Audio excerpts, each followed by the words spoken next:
Welcome back to the DFS Sweatshop. I am your host, the DFS Jerusalem, and you can follow me on Twitter, of course, at DFS Jerusalem, breaking down last night's 11-game NBA slate. It was a very crazy slate of games, a lot of fun, a lot of action, a lot of good basketball, and some bad basketball we saw too. First things first, I just want to thank everybody for coming along. DFSSweatshop.com is really taking off, man. A lot of support. We've got a lot of followers on Twitter. And thank you to the YouTube family, the guys that's been here since day one, man. We just reached over 3,000 subscribers. Now, to put this in a proper perspective for you, I started talking NFL fantasy and then went into basketball season. Started in the preseason. I think around when the preseason started, I had maybe 50 subscribers, 50 family members. Now we've grown to over 3,000. And that's all because of you, man. Good looking out on that. Thank you so very much. You're making this all possible. And that's why I continue to drop these videos for you every single night that I'm able. Now, we're going to go with our regular formatting of the show. I released a core 4 today. Of course, we had 11-game slate, so I saw a lot that I liked, but I narrowed everything down from my player pool. Well, first from the player pricing that we did, looked at that, got it into a player pool that I really liked, and then we went to a core 4, the guys that we started just about every lineup with, and we're going to go do a little quick review. The reason why I do that is to, like I say, man, to keep it transparent for you, man. Keep it 300 so that you know that the guys that I'm talking about are actually the guys that I'm playing. Now, every once in a while, you will see hedge plays, or if you and I are chopping it up on Twitter and you're telling me, no, I don't like that guy you're talking about, I like this other guy. I mean, I'm not the smartest man in the world. Like, I don't know it all. So if you're telling me there's a play that you like outside of what I've got, yeah, hell yeah. When it comes close to lock and we scrambling, I might throw him in a lineup or two, right? But I never stray too far away from my core. And as a strictly a tournament player, sometimes it works to my detriment, but most times it works to my benefit, because when I do hit, I hit really good. And tonight was not a profitable night in the DFS Sweatshop, and I will tell you why as we move along with the show. Let's first just go ahead and go into this core 4 review. Like I said, these are 4 guys that I really liked going in. From the very start, things jumped out to me about these guys when it came to price, the projected ownership that I thought they would have, their scoring upside, everything it goes into establishing that core of players. And we're going to start with a guy that I kind of figured was going to be high owned, but when I started to listen to the other podcasts, because that's part of my roster building too, I listened to other people too, and what I was getting was that we were going to see a nice amount of ownership on one of his teammates, who I wasn't really particularly high on, which is somebody who I always like, especially when he's at home. I'm talking about Kemba Walker. But the guy we're talking about now that's in the core 4 is Nicholas Batum.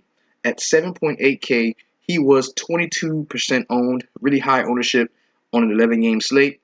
He went out and scored 44.25 DraftKings points. That was a really good showing from him in the core 4. Next, we're talking about John Wall. Had a very slow start, but at 8.8K, he was about 18% owned. Went out and scored 52.25 DraftKings points. Brook Lopez was also another play in the core 4, and he was at 6.4K, 18% in ownership. Goes out and scores 40.25 DraftKings points. And now, we're talking about a guy in Rajon Rondo, who totally fucked up the core 4. I had this dude in so many spots. I just liked the matchup. I liked him to death tonight. I thought that he would have a really good game against Jeff Teague. But at 6K, 3% in ownership. So this dude was definitely in position to separate me in tournaments. He scores 19.75 DraftKings points, plays 18 minutes in the first half, and 6 minutes for the rest of the game, does not even see the court in the fourth quarter.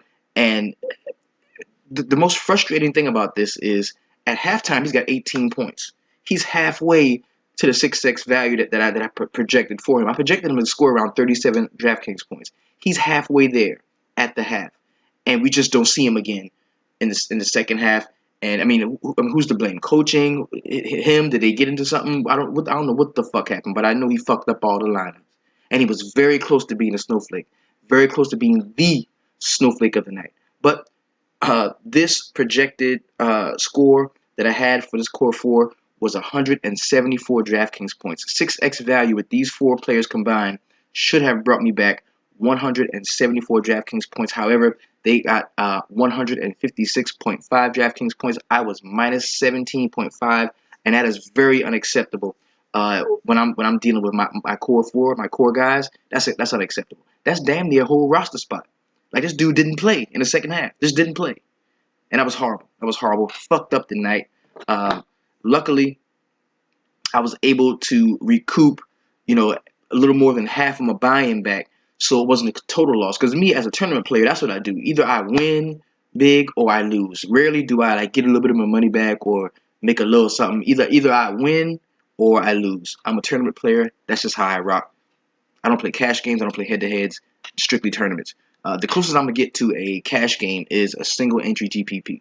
So let's go ahead and jump into these feature four players tonight. These are the most talked about, tweeted about guys in the DFS sweatshop, in the Facebook VIP, and also on Twitter. But first, before we do that, I want to give a special shout out to the homie Joe Martinez. He went out and had a really nice fantasy day coming from the sweatshop VIP. Just want to thank him for his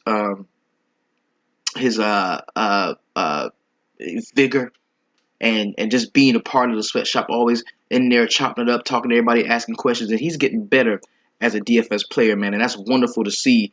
Guys that just started out playing and now they're winning money and they're doing well, and he is in the Facebook VIP. Shout out to the homie Joe Martinez on your big win tonight.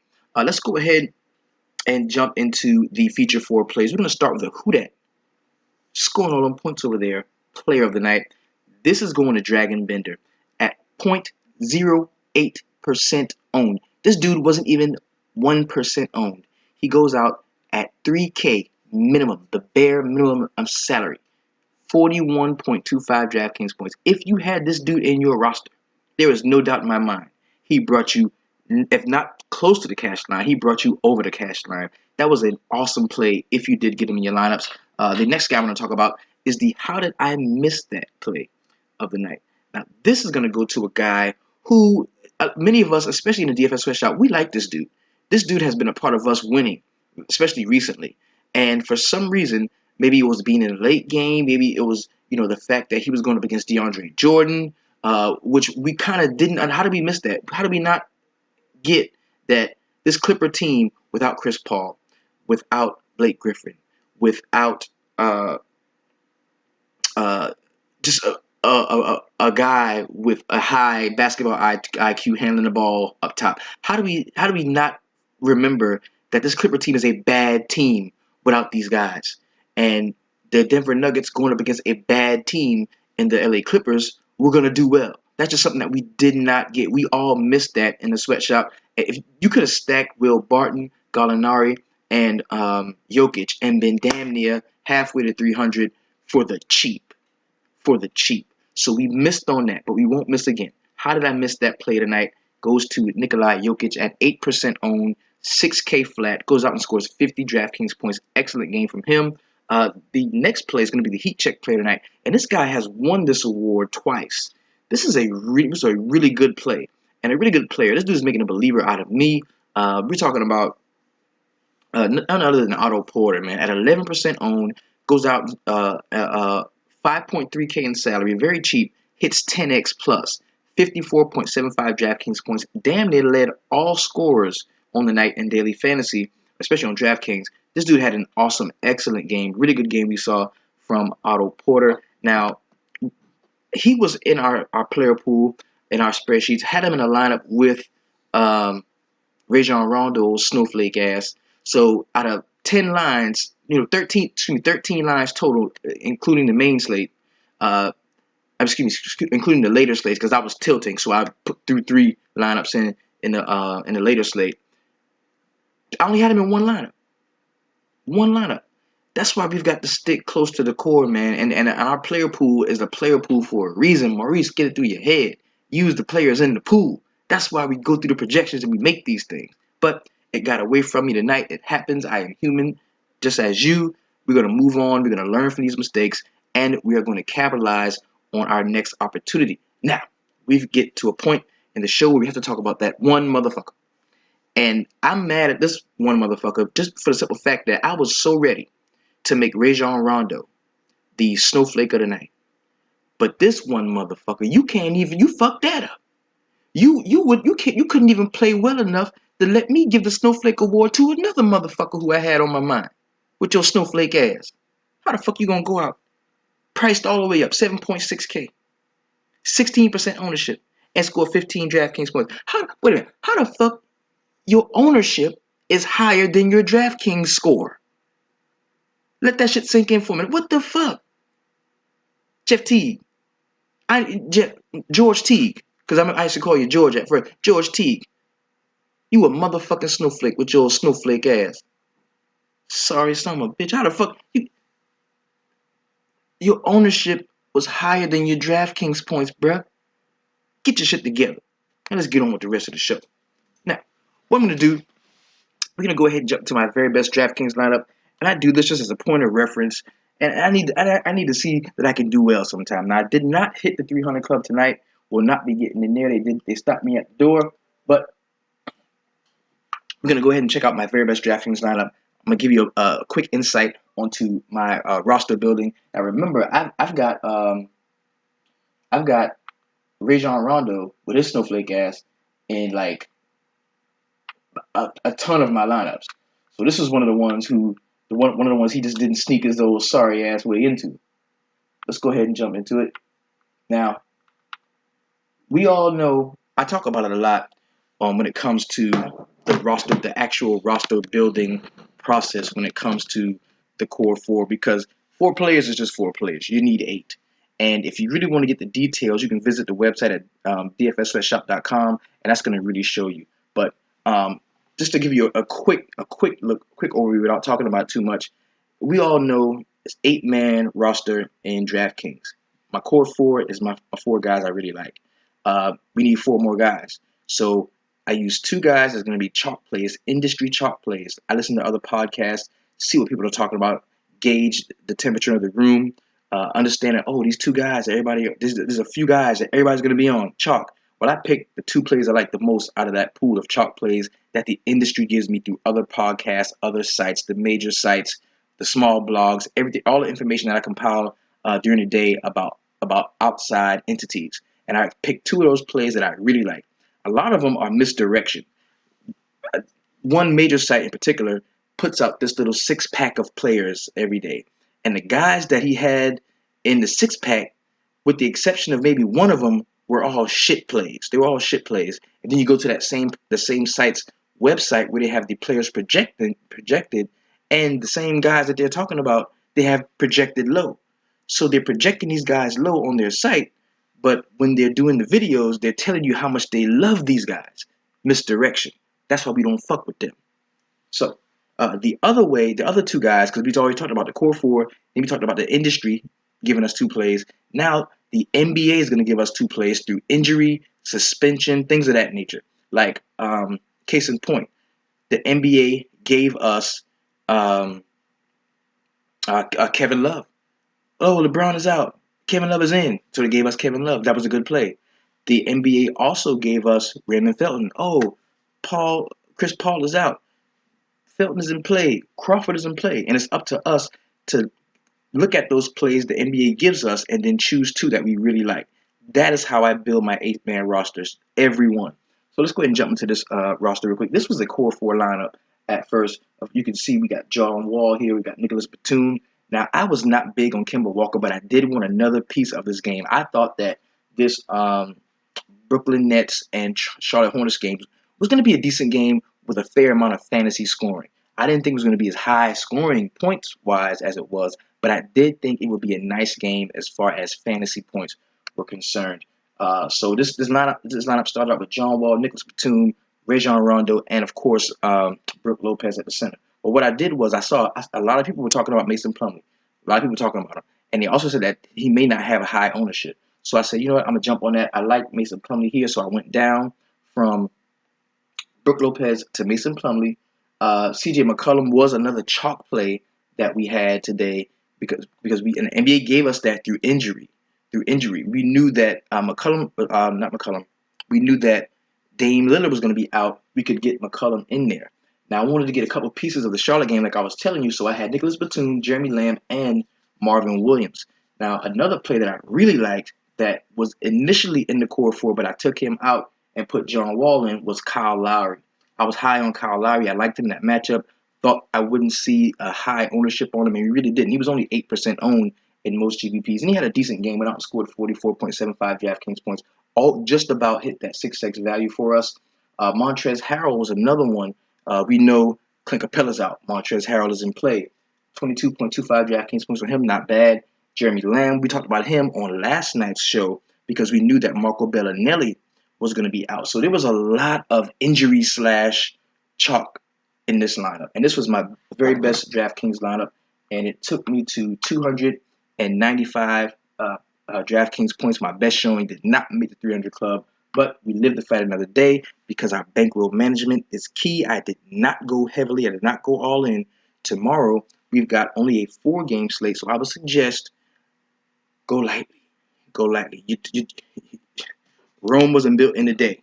Now, if you feel it, you feel it. But me, on those short slates, I go light and I'm stacking. I'm not releasing a core 4 for that, only because I have to be honest with you and tell you how I'm playing. This whole thing came about because I sat around, was on a nice winning streak a few times early in the season, and I was telling guys how I was playing, what my process was, and my process is on short slates, 5 games or less, to stack. Now, we're going to see all of the pundits and the bigger sites tell you, oh, you got to pick plays and develop a core of guys that you like from different teams on the 4, especially on the short game slate. Short slates, that's bullshit. You don't do that. You stack.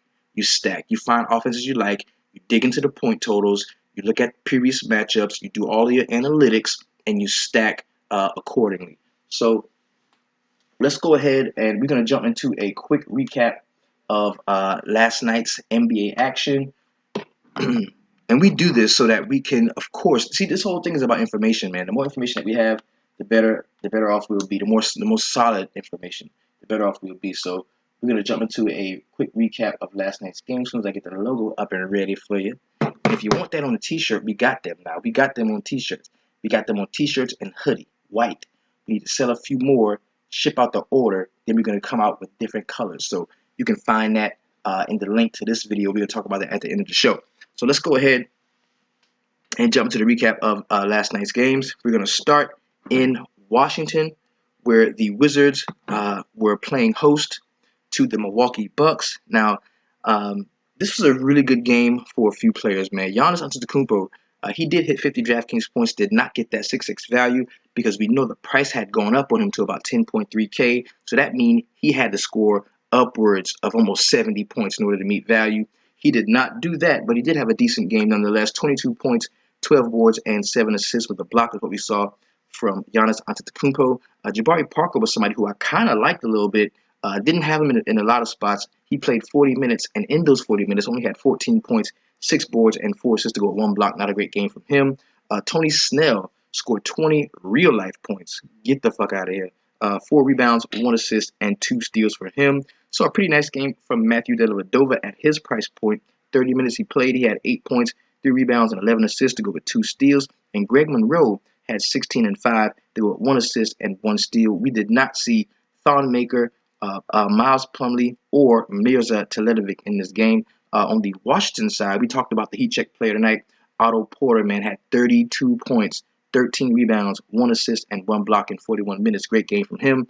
Markieff Morris had 18 and 4 to go with 2 steals and a block. Not a horrible game. Martin Gortat only scored 4 points, but he did have 12 boards and 3 assists. So a pretty nice assisting distribution game from John Wall. He had 16 assists to go with 3 rebounds, 2 steals, 2 blocks, and 18 points. Not much else to speak of on the Washington side. The next game we're going to get into is going to be the Orlando Magic at home against the Memphis Grizzlies. On the Memphis side, not a great game. We saw it all, man. Chandler Parsons, he only played 12 minutes, but he had 1 rebound. He could have stayed on the bench for that. He could have. Not a great game we saw from Marc Gasol at all. 11 points to go with 4 rebounds, 3 assists, and 2 steals. And Mike Conley in his 26 minutes had 17 points to go with 2 rebounds and 4 assists. Zach Randolph jumped off of the bench in 23 minutes and had 13 points, 5 boards, and 3 assists. not a great game from him. And Tony Daniels had 16 and 4 to go with 1 assist and 1 steal in 19 minutes. On the Orlando side, saw a really nice game from Aaron Gordon. Now this dude does this every once in a while. He didn't do much in the way of counting stats. He had a 1 rebound, 1 assist, 1 steal, 1 block, but he had 30 real life points in 34 minutes. Aaron Gordon, he shut it down. Great game from him. Bismack Biyombo doubled in 23 minutes and had 10 points to go with 12 boards. Pretty good game from him. We saw a nice game from Elfrid Payton, 16 and 4 to go with 7 assists and 1 steal. And Nikolai Vucevic off of the bench in 27 minutes had 13 and 9 to go with an assist and a block. Not a great game from him.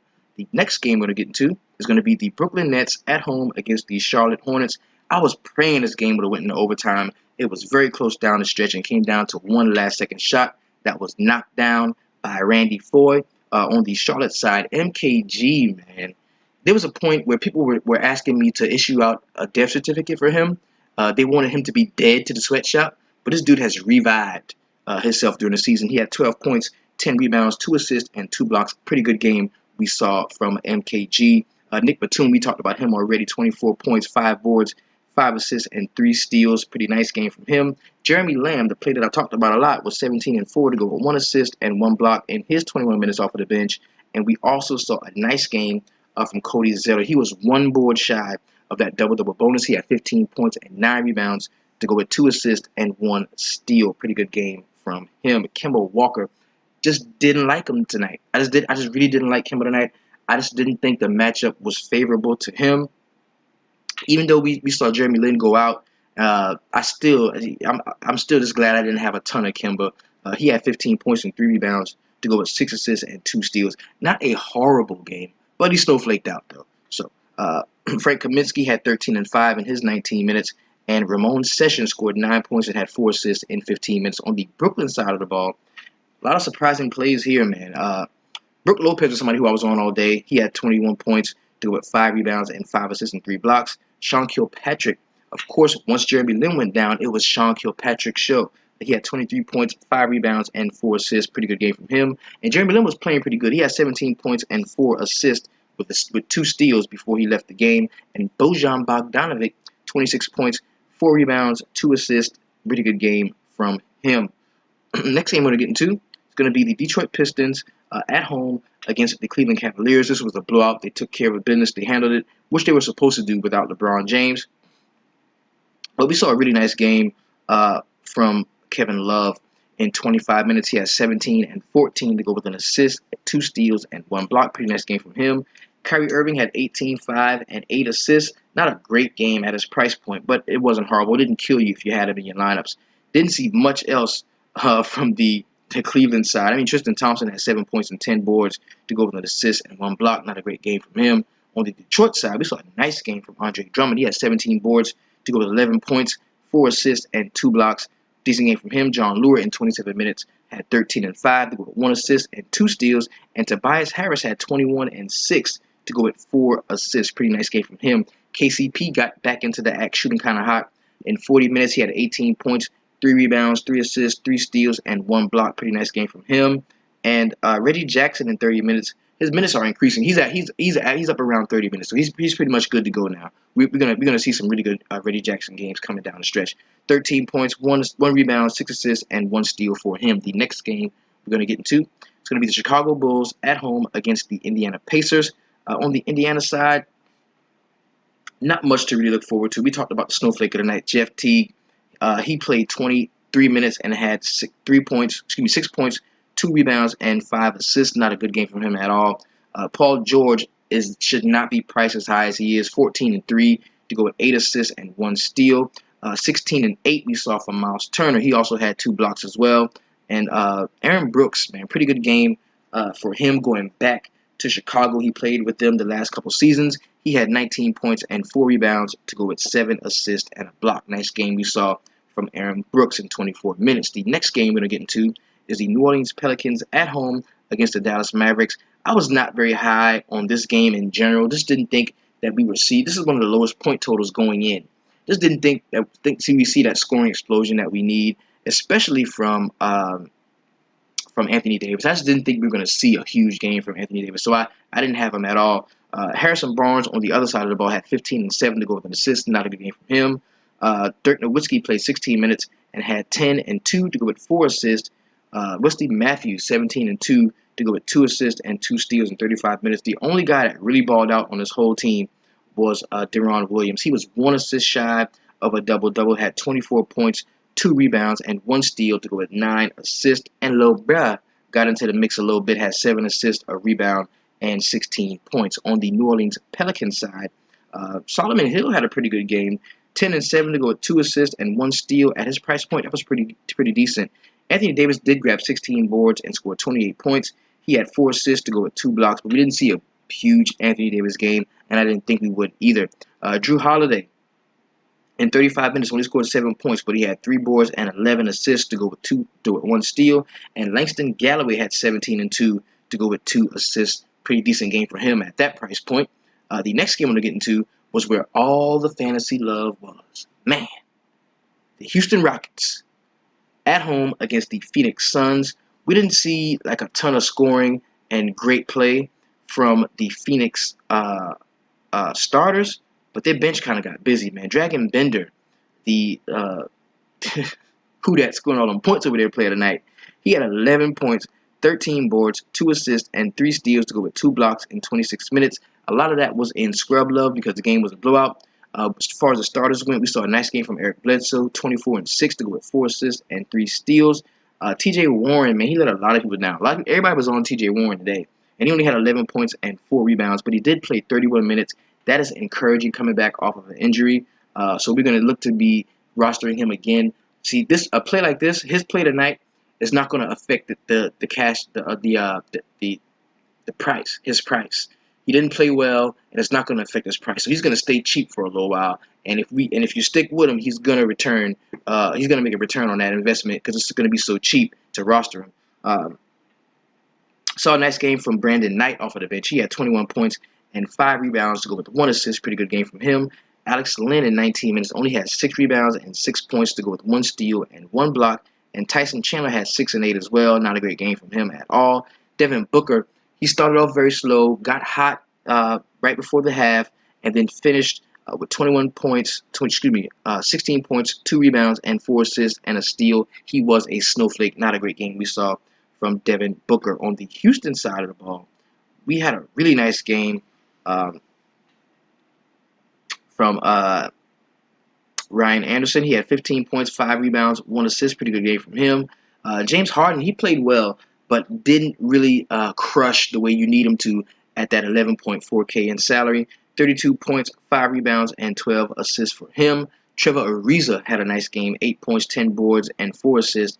And we saw a nice game from Pat Beverly too. 26 minutes, he had 11 points, 7 rebounds, and 2 assists with 3 steals. But he did leave the game with an injury. We're going to have to keep checking on that. Hopefully he'll be right for the next time we play. And Sam Decker in 25 minutes had 12 and 4. Pretty good game from him. Montrezl Harrell had 14 points, 3 rebounds, 1 assist, and 2 steals. And we also saw Nene for 14 minutes. He only had 5, 3, and 1 with a block. Not a good game from him at all. The next game we're going to get into is going to be the Minnesota Timberwolves at the Atlanta Hawks. It's football season, so I say Falcons sometime. We got to beat the Falcons in the playoffs when we play them. Sorry about that. But getting into the Atlanta Hawks, we saw a really nice game from Dwight Howard. First game back from injury. I had him nowhere just simply because we didn't know if he was going to play. Started off this morning, got a notification. It says, Tim Hardaway Jr. and Dwight Howard are out. And then an hour later, Tim Hardaway Jr.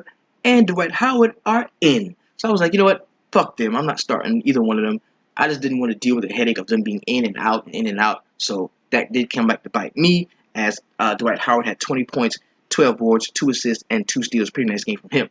Now, I was on Millsap until I got the notification that he was going to be playing. Once I knew Howard was in, I do not want Paul Millsap. They just don't play well together. They don't play well together because Dwight Howard is no good unless he has the ball in his hand. And Paul Millsap's strength is working with the ball. Neither one of them are good without the ball. So if they're both playing, I'm going to pick one of them. I'm not taking both of them at all. And I don't like Millsap. I would rather go Howard because Millsap is Howard is normally cheaper than Millsap. Strong drink.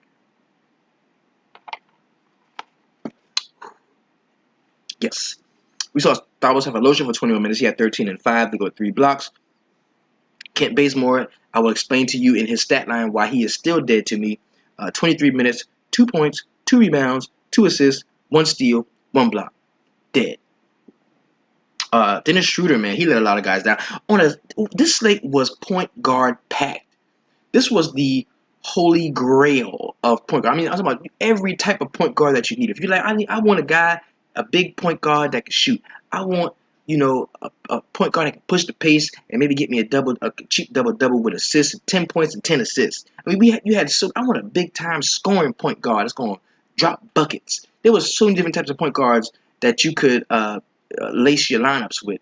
And point guard was probably the most abysmal, the worst to go heavy on. And I'm a 3 guard guy. I'm a 3-point guy. On DraftKings, that's usually my motive. When I first check it out, I'm looking at where I can fit in 3-point guards and a ball handling shooting guard / small forward or whatever that I can get in that shooting guard spot. I mean, I rarely roster, more than 1 small forward. Usually, I'm all in on the point guards and guys that are bona fide ball handlers. Tonight was not the night for that. This was a 2 center night, 1 power forward, couple small forwards, and 2 point guards. That's what it was tonight. But moving on into the show, didn't see much else from anyone on the Atlanta Hawks side with the exception of Chris Humphries, who came in 10 minutes, scored 12 points, 5 rebounds, and 2 assists. Horrible game from everyone else that wore the Atlanta Hawk uniform. On the Minnesota side, I'm going to explain to you how sometimes you can be a day early to the party. And if you get to the party early, stay there. Because the food is coming, the drinks are coming, the women are coming, everybody's coming. You just got to stay there. I left the party because I was so high on the Minnesota Timberwolves as a team on that short slate we saw, the 5-game slate on Christmas Day. And they had me so pissed that I just didn't really give them a proper look going into tonight's slate. And they all played pretty well, with the exception of Ricky Rubio. Wiggins in 28 minutes had 21 points, 4 boards, and 2 assists to go with 1 steal. We saw a decent game from Gorgie Jang, 14 and 7 to go with 3 assists and 3 steals. Nice game we saw from Karl-Anthony Towns, 22 points, 11 rebounds, 4 assists, and 3 blocks. Even Zach LaVine dropped 21 points, but he had a rebound and 3 assists to go with a steal. Pretty nice game from him. Shabazz Muhammad off the bench. He led the bench in scoring. He had 12 points to go with 3 rebounds and 1 assist. Pretty good game from him. Namia Bielita got involved in 25 minutes and had 8 points, 5 boards, 3 assists, and 2 steals. Pretty nice game from the Minnesota Timberwolves in totality. The next game we're going to get into is going to be the Portland Trail Blazers at home against the Toronto Raptors. I told you I was very high on Kyle Lowry, liked him all day. He was this close to being a part of the core 4, but that Rajon Rondo play kind of took me off of him some because he was cheaper, and that meant I could get more, I could pay up more in my roster build, which proved to really bite me in the butt. But we saw a good game from DeMar DeRozan too, 20 and 10 to go with 7 assists and 3 steals. And when you get a 10 rebound game from DeMar DeRozan, that says something. We also saw a double-double from Jonas Valanciunas. He had 12 and 12 to go with an assist, a steal, and a block. Pretty nice game from him. Nice game from Kyle Lowry, 27 and 7 to go with 4 assists and 1 steal. And dude hit 5 threes. Those are very big. Pat in his 31 minutes off of the bench had 15 and 8 to go with a steal. And I don't know if you saw this, but Terrence Ross is a high fucking riser. I mean, this dude, I think it was off a steal. As I was watching the game, off a steal, had like maybe 10 feet from him in the basket. It was an easy layup, and there was a dude in between him. A dude in between him and the basket, about 10 feet. He puts the ball on the floor, 1 dribble, jumps up, and 362 hands for no reason at all. Just dunked on this dude in game. That was fucking sick. Terrence Ross is pretty good. He needs to get more minutes. On the Portland side of the ball, we saw a nice game from a few guys, man. I was on Evan Turner, man. I kind of liked him just because I know he's like the glue of the second team, And when we knew that we wouldn't see Dame Lillard. I thought that would definitely bump up his usage. But I think the fact that he was coming off of an injury, he really didn't capitalize on being in that position that he was in. He did have a decent game at that 4K price point. 9 points to go with 3 rebounds, 5 assists, and 2 steals. That was pretty decent for him. Mason Plumlee, man, this dude is the real deal. 13 points, 15 boards, and 4 assists. And you know what? Common sense should have told me to get more of the guys that were already in high use. Like, McCollum should have been everywhere. Plumlee should have been everywhere. We should have got way much more exposure to those guys than we did. CJ did have 29 points, 3 rebounds, and 7 assists to go with 1 steal in 33 minutes. And Mo Harkless had 10 and 5 to go with 1 assist, 2 steals, and 2 blocks. We also saw Al-Farouq Aminu for 32 minutes, and he had 8 points, 8 boards, and 3 assists to go with 1 block. Not a bad game from him at his price point as well. Next game we're going to get into is going to be the LA Clippers at home against the Denver Nuggets. This game was close, and it didn't have to be close. Nuggets could have blew him out, but Mike Malone does his coaching things, or whatever. Danilo Gallinari double-doubled in 37 minutes, had 23 points and 11 boards with 1 assist and 3 steals. Pretty nice game from him. Nikolai Jokic also double-doubled in this game, 24 points, 10 boards, 4 assists, and 3 steals for him.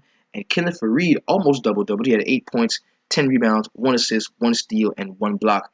And, it was just a really bad showing for the LA Clippers front court, man. These guys were rebounding the ball at will.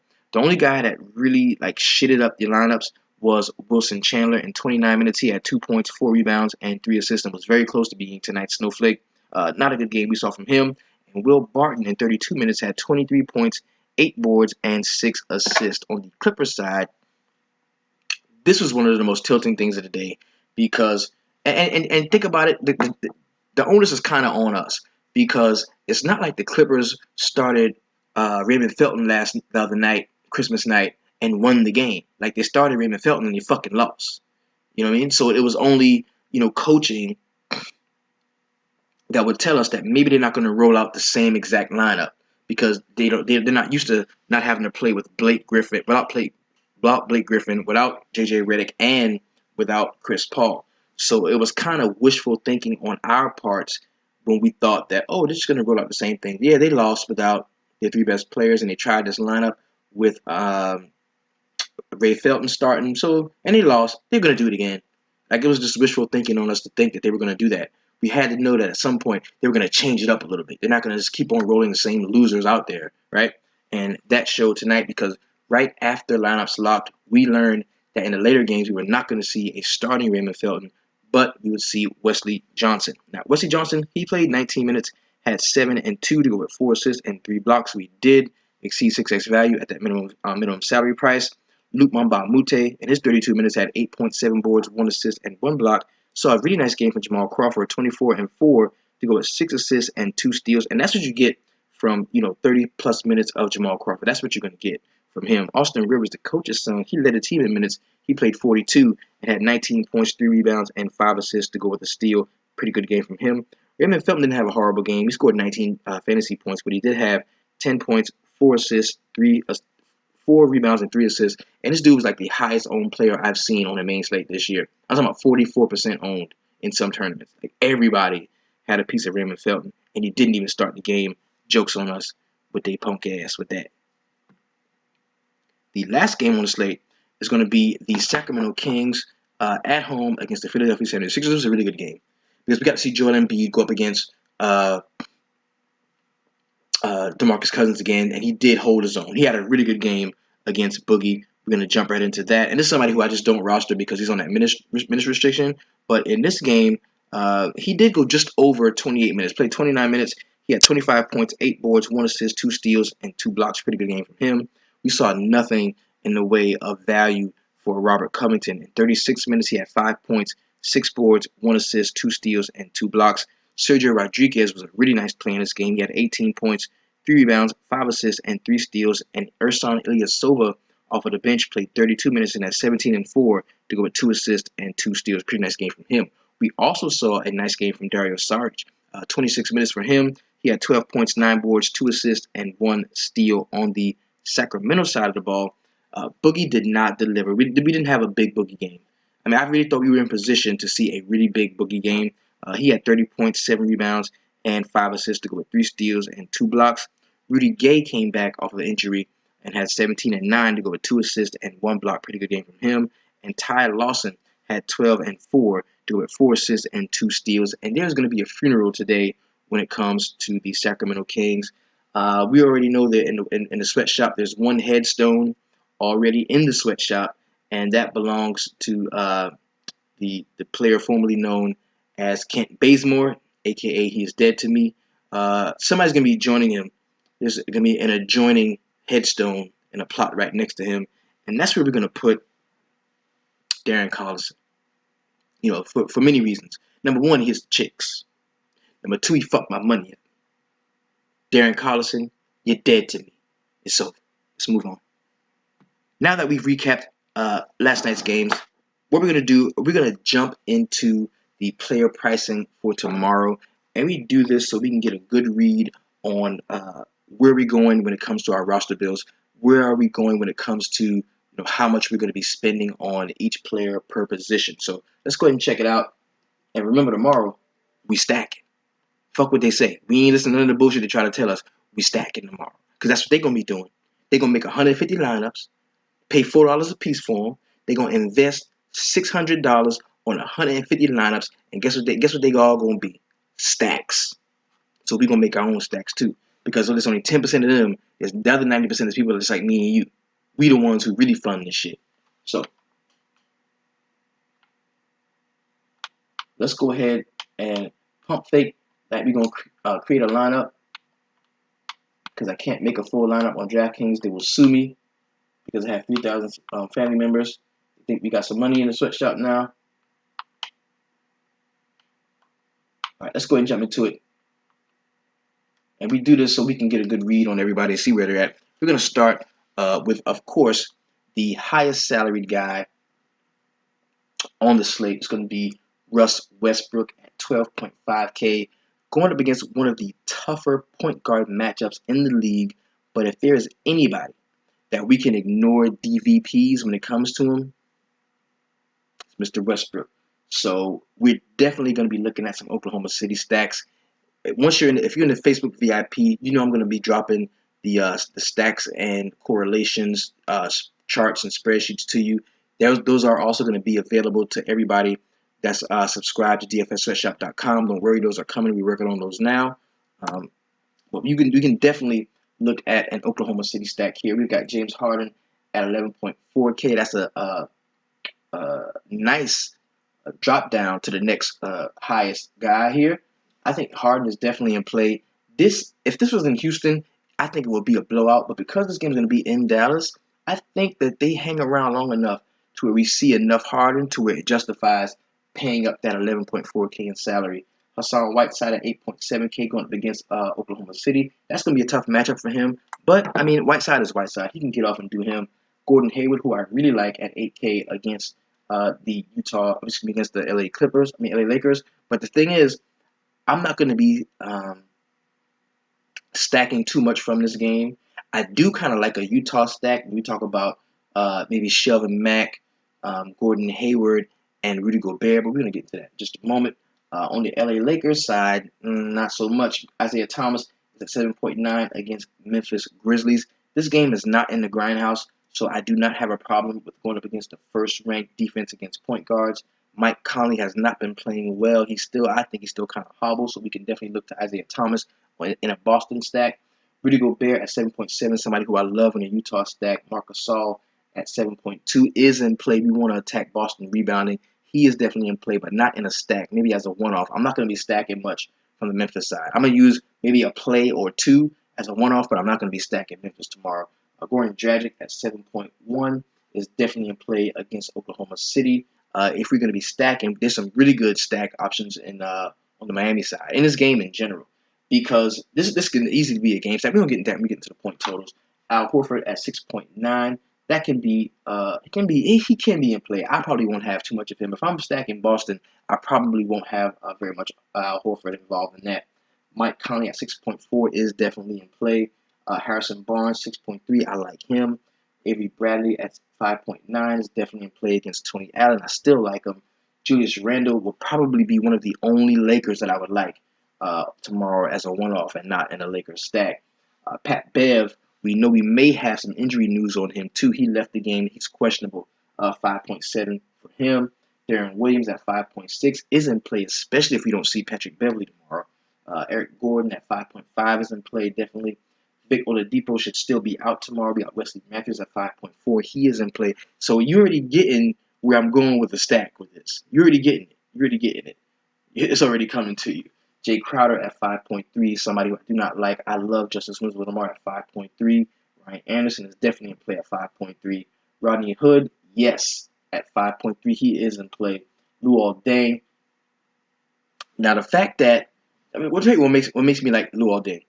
Luol Deng is a pretty good defender. It's probably the best on-ball defender that plays for the LA Lakers, and the coaching staff knows that. So when they play up against a good small forward, most times we see a lot of Luol Deng. Plus, he's been playing well, trending up. The price is up on him just a tad at 5.3. But I think tomorrow it matters not because you're going to be stacking guys. You're going to have room to roster just about anybody that you want in your stacks. So I think Luol Deng is nice as a one-off play as well. We talked about Julius Randle up there already. I think I do like Luol Deng tomorrow in my stacks. Trevor Ariza is certainly in play at 5.2 in the stack. Zebo, if you want to use him, see, that's the other play that I like from the Memphis game. The two guys that I really like from the Memphis game is going to be Zach Randolph to attack Boston's rebounding and Marc Gasol, just because he's uber talented and he's going to have another great game at some point. Steven Adams at 5.1 is in play for me tomorrow. D'Angelo Russell is not. Tyler Johnson is not. Shelvin Mack, of course, is in play for me. Enes Kanter, I like him at 4.9. Sweet Lou Williams is not in play for me tomorrow. Montrezl Harrell is not in play for me tomorrow. But let me take that back. We can play Montrezl Harrell tomorrow. We can play him tomorrow. Dirk Nowitzki, minutes limit, no. James Johnson is in play at 4.6. Tony Allen is a no for me at 4.5. JaMychal Green, that's another way to attack Boston rebounder. But if I'm going to do it, I'm going to do it with if I'm going to attack Boston rebounding, for me, it's going to be with Zebo or Marc Gasol. JaMychal Green has been very inconsistent lately. Josh Richardson, no, he's not in play for me. Even though it's 11th ranked DVP, he does not in play for me. Marcus Smart at 4.3 against the second team of the Memphis Grizzlies. He could be in play as a sneaky play there at the small forward position. Joe Ingles, 4.3. It says there's 23 ranked against the defense. If it's a blowout, if they're blowing them out, I like Joe Ingles. If we think this game is going to be a blowout, which we're going to check the point totals and really get into it, then I like Joe Ingles. But if not, if it's a close game, I'm not going to have any Joe Ingles in my lineups. JJ Barea is going to be out. Jordan Clarkson at 4.2 will be a sneaky play, but I do not like him very much tomorrow. Nick Young, 4.1 is a no for me. Bogut is out. Dwight Powell is a no for me. Andre Roberson, the only way I would roster him is in my Westbrook stacks. I can use him in my Oklahoma City stacks. Derek Favors, he's still on a minutes restriction at 3.8K, not in play for me. Wayne Ellington is a no. Larry Nance is out. Willie Reed at 3.6 is a no. Seth Curry, little bruh, is definitely in play at 3.6, seeing that Houston second team. I like Seth Curry tomorrow. Andrew Harrison at 3.5 is a no. Amir Johnson is in play at 3.5. Chandler Parsons still in the minutes restriction is a no. Kelly Olynyk is in play for me at 3.4. Dorian Finney-Smith is in play for me tomorrow at 3.4. Brandon Ingram is a no. Trey Lyles. We can look at Trey Lyles. The price is 3.4K. You can't beat that. I kind of like Trey Lyles tomorrow. Timothy Mozgov at 3.4 is not in play for me against Rudy Gobert at all. Terry Rozier at 3.3 is a no. James Ennis at 3.3 is a no. Nene Hilario at 3.3, he can be in play. He only saw 14 minutes tonight, so either that means, oh, they're just not going to be giving him any minutes anymore, or, well, they know they were on the back-to-back. They just, didn't give him a ton of minutes tonight, so they're going to give him some more minutes tomorrow. So I kind of do like Nene. Joe Johnson, 3.3. He is in play for me, especially if I'm in my Utah stack. Jeremy Grant is a no at 3.2. Sam Decker is in play at 3.2. If we want to use, because we can go a couple different ways. If we think that Dallas is going to get blown out by Houston, we can go with a Houston bench stack. We can definitely do that. We can definitely do that. Salah Mejri at 3.1 is a no for me. Wade Baldwin is a no. Vince Carter is a no. Gerald Green, no. Now this is just we're scraping the bottom of the barrel. All these guys are minimum salary. One of them are going to play well. We have to find out who it's going to be. So let's go ahead and jump to the point totals real quick and do a quick game by game analysis, kind of a preview to what we're going to see tomorrow. We're going to start in Boston with the Memphis Grizzlies. This is a 197 point total. So a lot of people are going to be scared off of this game. We're not going to see, this is not going to be one of the more stacked games, or even players for that matter, from this game. So this is definitely going to be like a contrarian stack anywhere in this game. It's a 197 point total, with the Boston Celtics giving up 6.5 points to the Memphis Grizzlies. We already talked about it. I'm going to be stacking some Boston tomorrow. I think Avery Bradley's in play against Tony Allen. I definitely think Isaiah Thomas is in play against Mike Conley. We can also look to Amir Johnson, I think, in this game. Some couple guys I'm going to be staying away from. I'm going to stay away from Jay Crowder in this game. I just don't like him much in this game. I don't think he's going to be a very good play because at the small forward position, there's other places I can go in the other games and just feel more confident about the guys that I'm going to have on my roster. On the Memphis side, there's only two guys that I really like in this game. It'll be Zach Randolph and it'll be Marc Gasol. Conley is definitely in play against a Boston perimeter defense that has not been playing as well as they did last year. So we can look to Mike Conley if we like. But I won't be going too far into this game, and because the point total is so low, but I will have some exposure. The next game we're going to talk about is the Oklahoma City Thunder going to Miami to take on the Heat. This is interestingly a minus 2.5 point differential. So the Oklahoma City Thunder are giving up 2.5 points to the Miami Heat. The point total is 205. So we've got a total over 200 with a very close point spread, the closest point spread on the night. We've got one of the best, most electrifying players in the league in a close game. So that's telling me we can see 4 quarters of Russell Westbrook. Count me in. I like him tomorrow. The DVP. See, I think a lot of people are going to attack this two ways. They're like, well, either I have a James Harden lineup or I have a Russell Westbrook lineup. It's going to be hard to fit them both in and still have a stack that you're comfortable with. You probably can fit them both in and then just have, like a true stars and scrubs lineup. But to have like a couple stacks, a stacked lineup that you're really like comfortable with, you're probably going to have to choose one or the other. So I like Russ Westbrook tomorrow. I think it's going to be a decent play. Coming in at 12.5K, you're going to need like almost 80 points from him to make value. But I think he's able to do it. If there's anybody on this slate that can do that, return that success for you, it's going to be Russell Westbrook. We saw a pretty good game from Abrinas last time out. I believe last time he started, he played pretty good.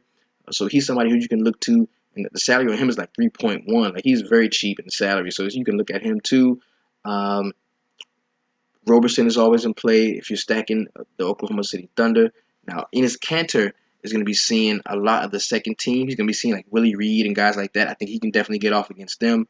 I'm a little bullish on Steven Adams, but I think he's definitely in play if you're going to be stacking Oklahoma City tomorrow. On the Miami side, Whiteside is probably going to be, the guy you have. Whiteside is probably going to see the highest level of ownership because you're going to have Harden lineups with Whiteside, and you're going to have Oklahoma City Thunder lineups or Russell Westbrook lineups with Whiteside in there too. So we got to decide if we don't think that Whiteside is going to have a good game, we have to fade. If we think that Whiteside is going to ball, we don't want to be left behind, so we're going to put him in our lineups. Goran Dragic should be a decent play in this game. I like Justice Winslow a lot too in your Miami stacks, and I do suggest stacking Miami. This is their home dog. They're going to come out wanting to play, so I think you can stack the Miami Heat. The only guy that I kind of don't like is Josh Richardson. I think Johnson is in play definitely on the Miami side. Magruder is not in play for me at all. So there's not a lot of places I'm going to go. Tyler Johnson isn't even somebody who I would want to roster tomorrow. I think we can find better value at that position someplace else. The next game we're going to talk about is the slate's highest point total, but it's still kind of low considering who's involved. We've got the Dallas Mavericks, who is the slowest paced team in the league, at home against the Houston Rockets. This is a -6 point differential. The Houston Rockets are giving the Dallas Mavericks 4 points, so they are a home dog.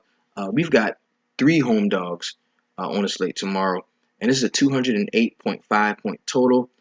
We know we're going to see a limited amount of minutes for Dirk Nowitzki, so I do like Harrison Barnes. I like a lot in this Dallas game. I like a lot of the Dallas guys. I like if we don't see Patrick Beverly, I'd like Darren Williams. I like Finney Smith. I like Wesley Matthews, the shooting guard against James Harden defense. I think he can be a good play. There's a lot to love about this Dallas team because you can stack Dallas and still pay up for Harden or still pay up for Westbrook and maybe even still get Whiteside in your lineup too. So there's a ton of places to go if you decide to start a stack with the Dallas Mavericks. Chances are they're going to be down in the game, so you're going to see a full allotment of minutes from guys, just as long as it doesn't blow out.